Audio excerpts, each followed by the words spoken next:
Fala galera, aqui quem fala é o Lopes. Você sabia que a minoria das ações são responsáveis por quase todo o lucro da Bolsa de Valores brasileira? Enquanto muitas empresas, ao longo de todo esse percurso da criação da Bolsa Brasileira, muitas vezes têm altas valorizações e no final chegam até a quebrar, pouquíssimas dão uma surra no Ibovespa e sustentam quase todo o bom histórico do índice.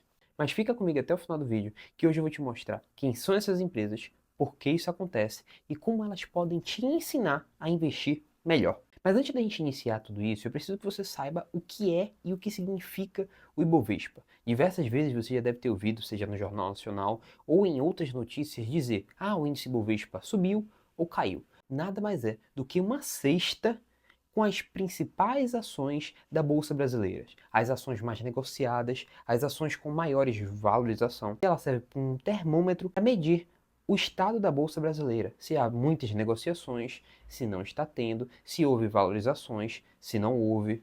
Então, de maneira simples, se esse índice sobe, significa que essas empresas que compõem essa cesta têm se valorizado, mas se o índice cai, é totalmente ao contrário. Mas vamos lá, sem muitas delongas, a gente vai partir para eu te mostrar as ações que mais se valorizaram dentro desse índice. E eu vou deixar aqui ao lado, tá, essas tabelas para que você vá acompanhando com a gente.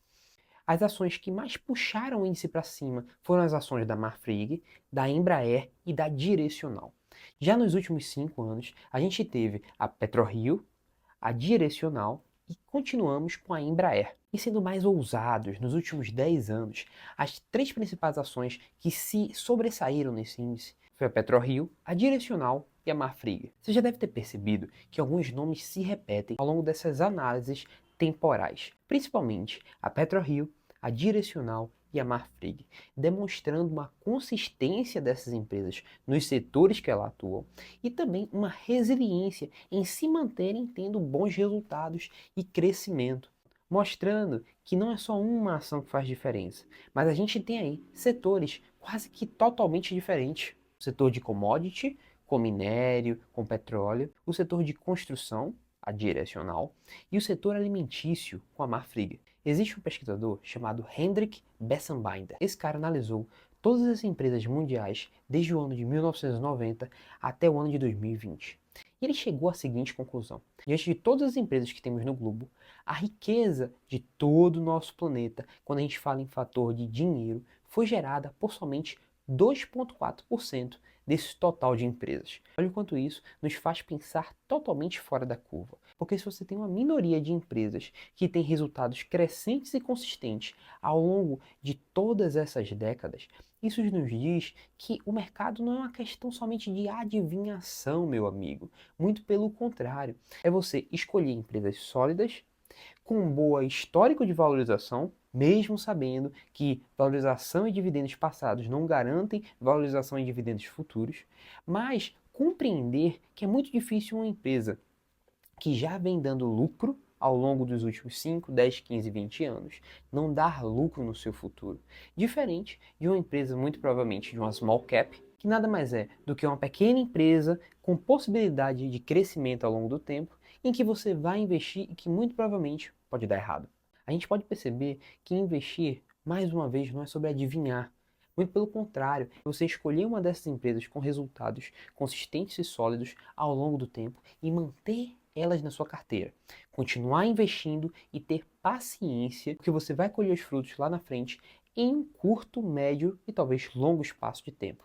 Você só precisa ter consistência, resiliência de aportar todos os meses e reinvestir seus dividendos e esperar o tempo, o fator tempo, trabalhar para você.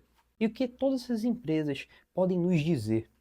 Primordialmente, número 1, de que diversificar é a saída para você ter mais segurança na sua carteira. Porque olha aquelas três principais ações que se sobressaíram, de setores totalmente distintos. Outro ponto é a gente olhar fundamentos básicos de cada empresa antes de colocá-la na nossa carteira.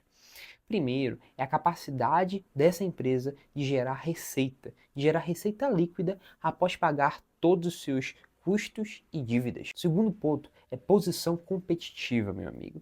O quanto essa empresa tem um castelo ao seu redor, o quanto ela é grande e o quão difícil é retirar o monopólio e talvez os seus concorrentes conseguirem atacá-la diretamente. O terceiro ponto, um dos mais importantes, a competência da gestão.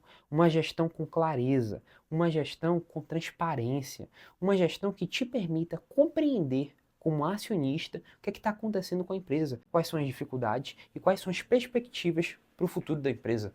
Outro ponto é a alavancagem. O quanto que essa empresa realmente precisa de empréstimos e de tomar dinheiro emprestado em outras instituições para expandir suas operações.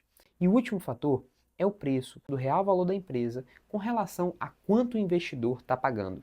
E a gente tem alguns indicadores que podem traduzir isso para a gente, tá?